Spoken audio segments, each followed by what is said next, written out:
Au sommaire de ce journal, dans le monde de la littérature, leadership nouveau, le dernier né de l'écrivain Odesele Ngeyitala, présenté au public. Réconciliation entre les présidents Alassane Ouattara et Henri Konan Bédié. Maître Franck Kouyaté lance un appel. Et puis à Yamoussoukro, dans le cadre d'une mission économique, le président du Sénat s'entretient avec une délégation coréenne. Les détails tout de suite dans ce journal.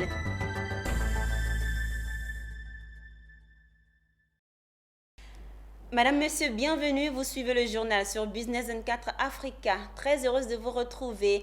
Parlons littérature pour débuter cette édition. L'Afrique était au départ, elle sera à l'arrivée. N'en déplaise aux clichés et aux préjugés. C'est en substance l'essentiel du dernier ouvrage de l'écrivain Dr Odesele Ngeyitala Nzele, Leadership nouveau. Son titre, l'œuvre a été présentée au grand public jeudi lors d'une cérémonie de dédicace à Abidjan.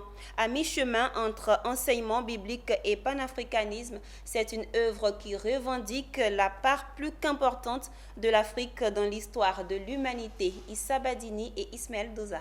4 parties, 11 chapitres, 300 pages et à vous, le leadership nouveau du Dr Ngeyitala Odesele Nsele à la Serae Ioumwa à Abidjan Plateau, dans une salle comble. C'est en vedette que l'auteur a présenté le premier tome qui a pour thème le pouvoir de son ouvrage intitulé Leadership nouveau. Bien, dans le contexte dans lequel nous nous trouvons, étant donné que l'Afrique est pratiquement, je dirais, à l'épicentre de certaines informations, eh bien, l'Éternel a donné de la sagesse et de la lumière à certaines personnes, et j'en fais partie humblement, afin de parler aux bien-aimés frères et sœurs, et puis à toutes les corporations professionnelles, question de savoir et de dire que l'Afrique est un continent qui a été choisi par l'Éternel afin de susciter un puissant réveil. Et ce puissant réveil est fortement lié à ce leadership nouveau qui vient en fait restaurer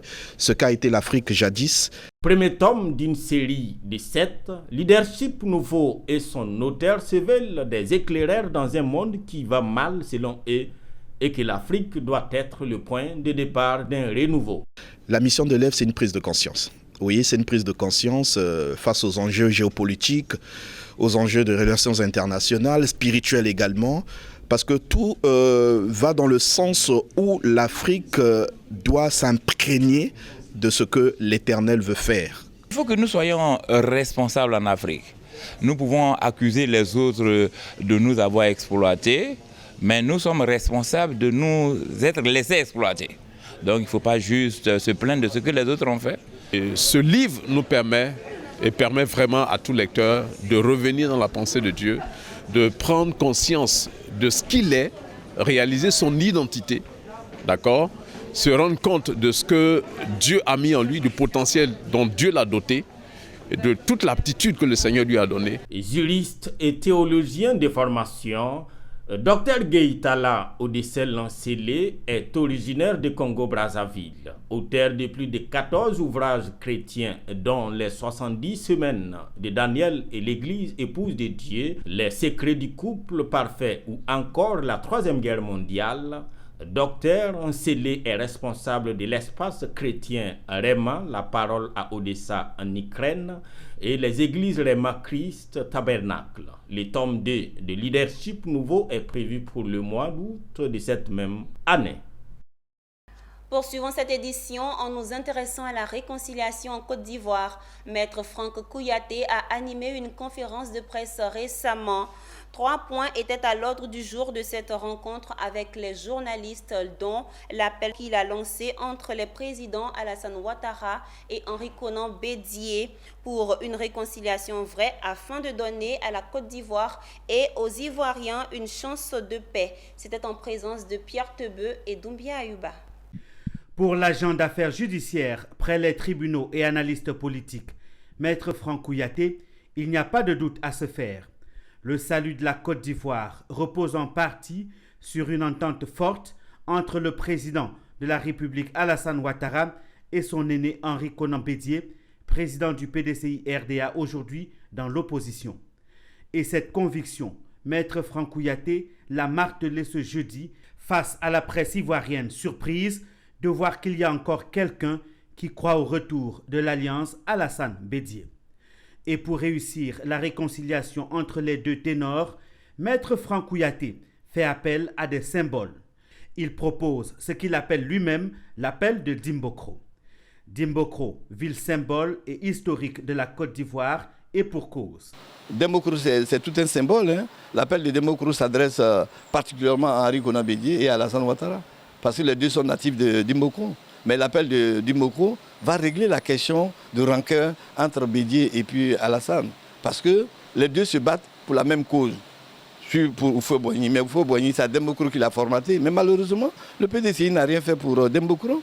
Et aujourd'hui, lorsque le président Alassane a fait sa visite d'État, je l'ai interpellé et Alassane a déposé une gerbe de fleurs à la mémoire des morts. Ils sont morts le 30 janvier 1950.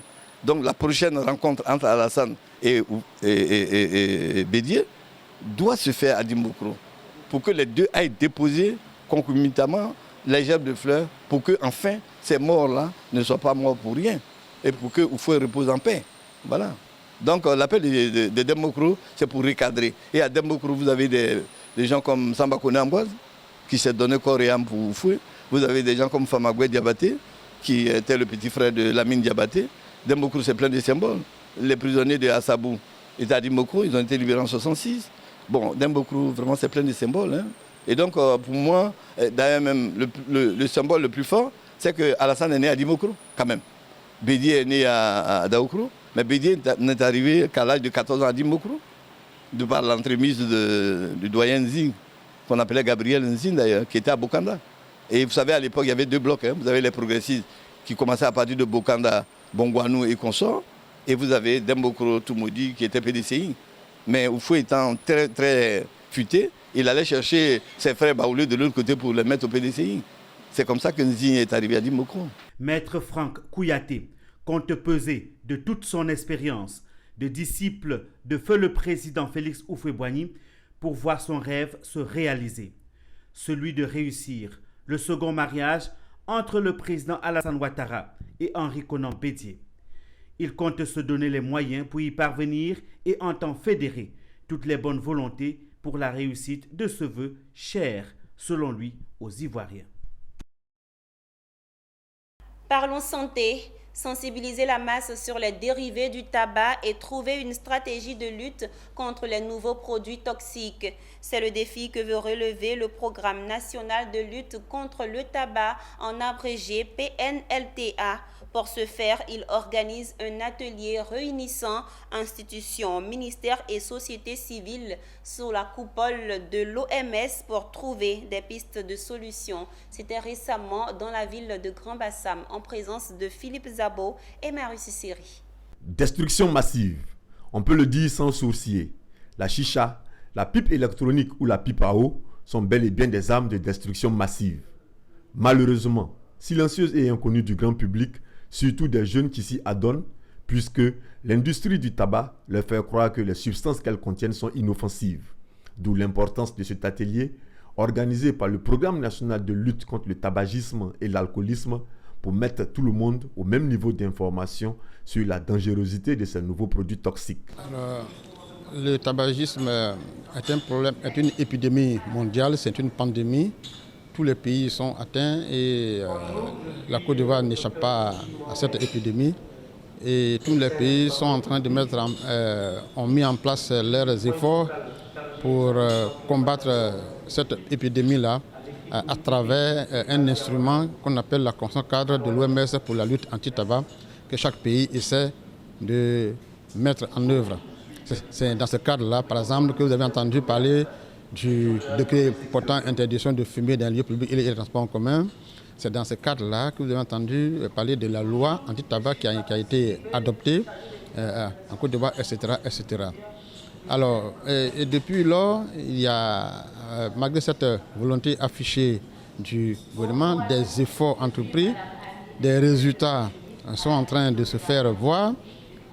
Et donc aujourd'hui, le problème est en train de se déplacer sur un autre terrain et nous sommes confrontés à la prolifération des produits nouveaux, qu'on appelle les produits émergents, qui sont la cigarette électronique, la pipe à eau, les chichas, les narguilés auxquels ça donne aujourd'hui toute la jeunesse, parce qu'on leur fait croire que c'est inoffensif, que ce n'est pas la cigarette, donc il faut consommer, et pourtant c'est plus dangereux que le tabac.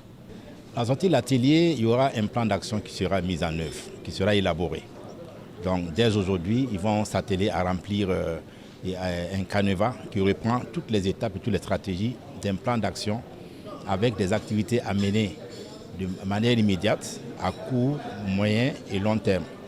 Alors, pour mettre en œuvre ce plan d'action, j'ai invité l'ensemble des participants à tenir une rencontre à l'OMS dès la semaine prochaine, au sortir de l'atelier, pour s'asseoir et voir comment concrètement ils vont mettre en œuvre ce plan d'action.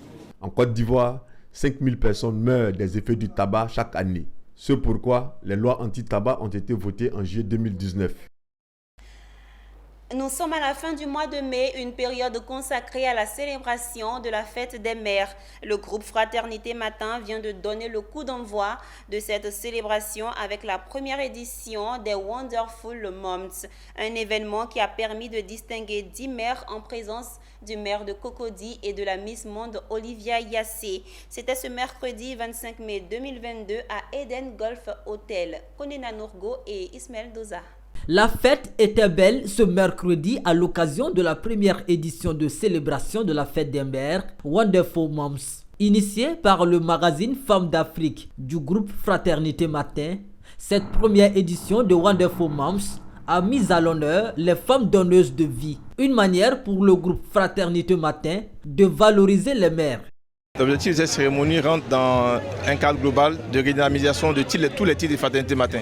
Parce que le groupe Fraternité Matin, au-delà du quotidien Fraternité Matin, nous avons Femmes d'Afrique, nous avons aussi Émergence économique, donc 2 magazines. On a décidé donc de relancer de façon plus forte nos différentes marques que nous avons. Et nous avons profité justement de ce lancement parce que vous savez, Femmes d'Afrique, c'est un magazine qui a été créé il y a un moment, mais qui a connu une période, je vais dire, de léthargie. Donc on a décidé donc de relancer le magazine et l'occasion était donnée donc à Fraternité Matin avec la fête des mères qui arrive, puisque c'est un magazine qui est dédié aux femmes.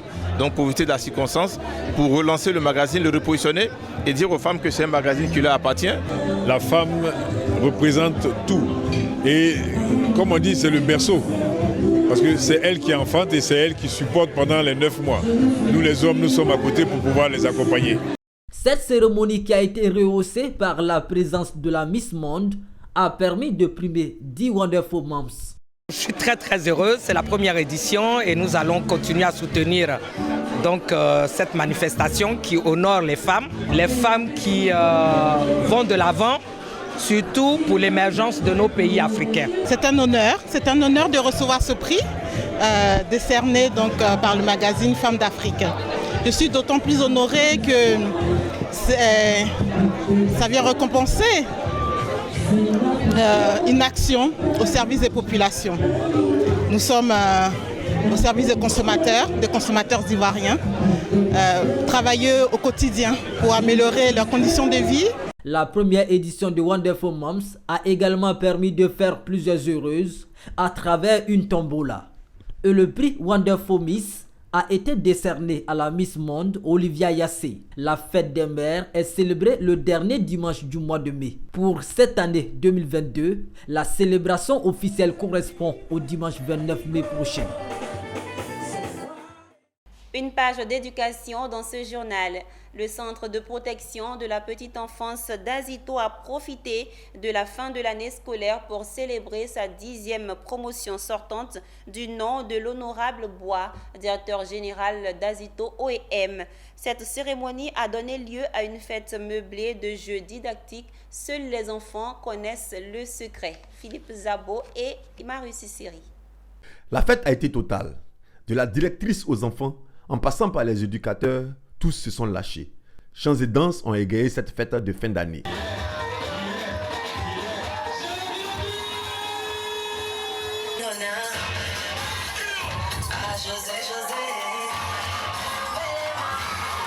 Habillés comme des princes, section par section, les enfants ont fait montre de leur talent par des prestations instructives. Ronde dansée, jeux d'identification des lettres de l'alphabet et autres.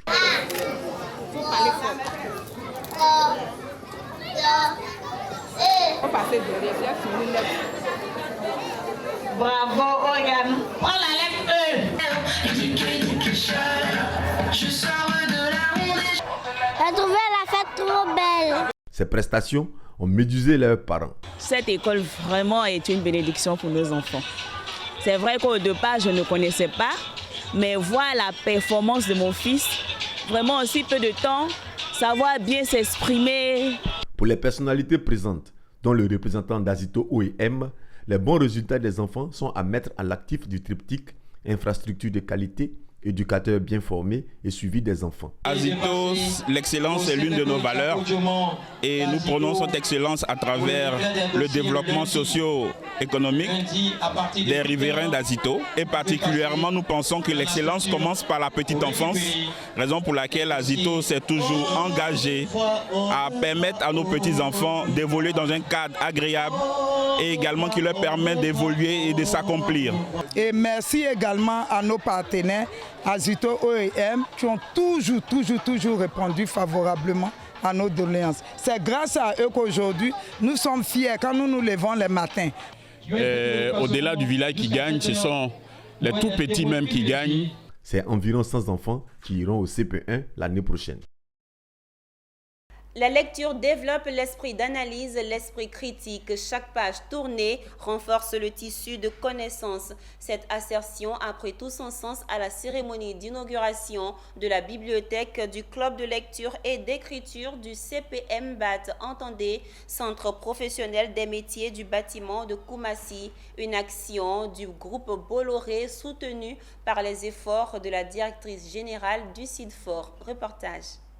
Selon la célèbre écrivaine Mary Higgins Clark, une bibliothèque est un chemin vers le futur. Aujourd'hui, le centre de perfectionnement au métier du bâtiment de Koumassi a donc trouvé le sien. Un conteneur aménagé en bibliothèque équipé de livres, installé par la présidente du Centre ivoirien pour le développement de la formation professionnelle qui a œuvré pour sa réalisation. C'est un don du groupe Bolloré qui vient faire des responsables du centre, mais surtout de ceux du club de lecture et de l'écriture des heureux. C'est en lisant qu'on comprend ce qu'on doit faire. Même lorsqu'on est scientifique, il faut être bon littéraire pour comprendre les équations posées en maths ou bien en physique. Nous tenons d'abord à remercier ceux qui sont nos parents, Madame la directrice du CIDFOR, le groupe Bolloré et tous ceux qui ont contribué à l'inauguration de ce bâtiment qui nous offre une opportunité de venir accroître nos connaissances. Ce don s'inscrit dans la volonté de la présidente du CIDFOR de créer des salles de documentation et d'information dans les centres de formation technique. Un cri de cœur entendu par le groupe Bolloré. Permettre aux enfants des lycées, des centres de formation professionnelle de lire, de se perfectionner par la lecture, d'apprendre par la lecture pour se hisser au rang des jeunes dont l'employabilité est au top. C'était d'abord un rêve. C'est d'abord un rêve. Il y a 1 an que je suis passée ici pour créer le club de lecture et d'écriture du Centre de perfectionnement au métier du bâtiment. Et j'ai fait la promesse de leur offrir une bibliothèque, puisqu'il n'y avait pas de bibliothèque. Donc le carton de livre était là, où est-ce qu'il fallait le mettre. Donc il fallait penser à gérer ce problème-là. Et donc j'ai touché une grande structure du pays qui œuvre pour les jeunes, pour l'éducation. Cette action a été menée avec la contribution de plusieurs acteurs, tous à la recherche d'une formation professionnelle de qualité et d'une meilleure employabilité des diplômés. C'est une action à louer, à encourager, à féliciter. Et je voudrais donc, au nom du ministre Kofi Nguessan, remercier ce partenaire et féliciter également les responsables et les autorités du CIDFOR pour cette action. Ce n'est pas tout. Après le CPM BAT, le groupe Bolloré, le CIDFOR et ses partenaires continuent la politique d'installation de bibliothèques dans la ville de Daloa, au centre de formation professionnelle, toujours dans le souci d'améliorer l'environnement de l'enseignement technique en Côte d'Ivoire. Réélu à la tête de l'UJOCSI, entendez Union des journalistes culturels de Côte d'Ivoire, le 11 décembre 2021, Philippe Cla et son bureau ont été installés mercredi dernier à Abidjan. Ils vont se donner la tâche de travailler avec tout l'écosystème culturel et apporter leur contribution à la culture de Côte d'Ivoire, mais aussi au-delà des frontières ivoiriennes. Mondésir Nascimento et Doumbia Ayouba pour le point. Philippe Cla et son bureau ont été officiellement investis le mercredi 25 mai à la Maison de la Presse d'Abidjan. Une cérémonie conviviale présidée par la présidente du conseil de gestion de l'Office ivoirien de la propriété intellectuelle Oufouet Fete et parrainée par le directeur des affaires financières du ministère du Commerce, de l'Industrie et du Développement des PME, Abdoulaye Lamine Dembélé. La cérémonie a permis au président de l'UJOCSI de confirmer les couleurs de ce nouveau mandat. Philippe Cla a aussi réitéré son engagement, celui de se mettre au service de la promotion de la culture ivoirienne. On parle déjà de solidarité, on parle de formation, on parle de rapprochement avec tout ce qui est tutelle, c'est-à-dire le ministère de la Communication et des Médias et surtout le ministère de la Culture et de la Francophonie. On va se rapprocher davantage de tout ce qui est vraiment culturel, événements culturels, toutes les organisations internationales et nationales qui s'intéressent à la culture, tous les grands événements. Nous allons tout faire pour être sur ces événements-là et aussi permettre à tous ces promoteurs ivoiriens et étrangers de pouvoir avoir de la visibilité ou de la promotion à travers nos différentes lucanes. La présidente et le parrain de la cérémonie se sont engagés à leur tour à soutenir l'UJOCSI. Même son de cloche pour le directeur de cabinet représentant le ministre de la Culture et de la Francophonie Françoise Remarque qui veut se tenir aux côtés de cette organisation sectorielle des journalistes pour le bonheur de la culture dans toute sa diversité.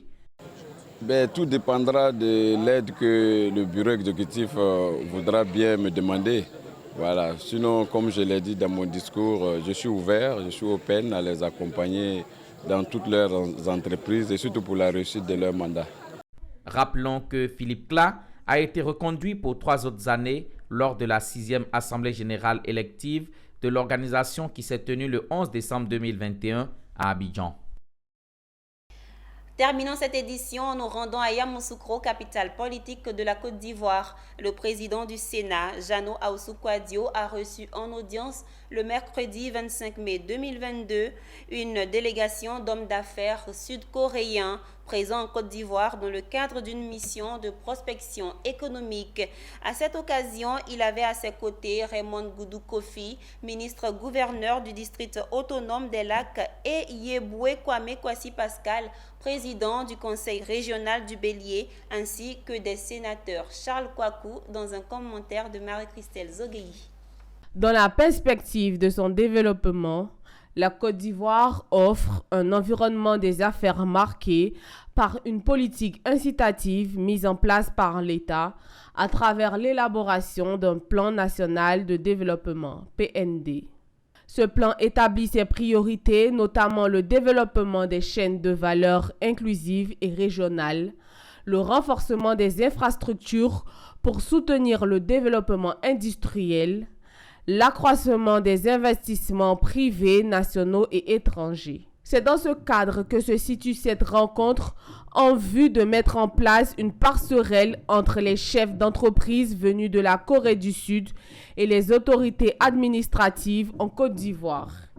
Dans le PND, le nouveau PND qui est en cours, une place de choix est faite aux investisseurs privés, et surtout les investissements privés dans les régions.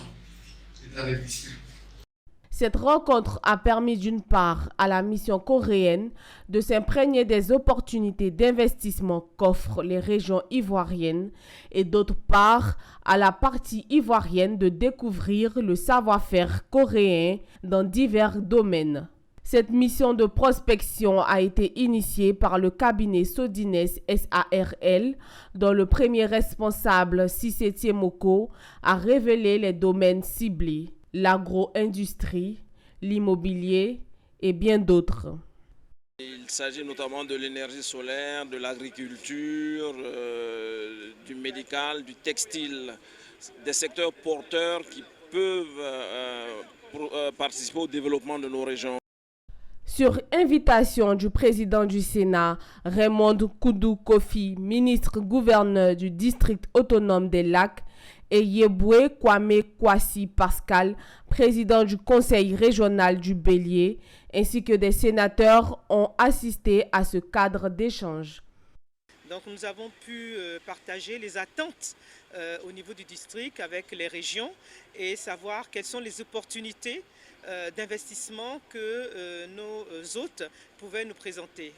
Le président du Sénat a profité de l'occasion pour saluer le président de la République et le gouvernement pour toutes les actions menées en faveur de l'accroissement de l'attractivité de la Côte d'Ivoire.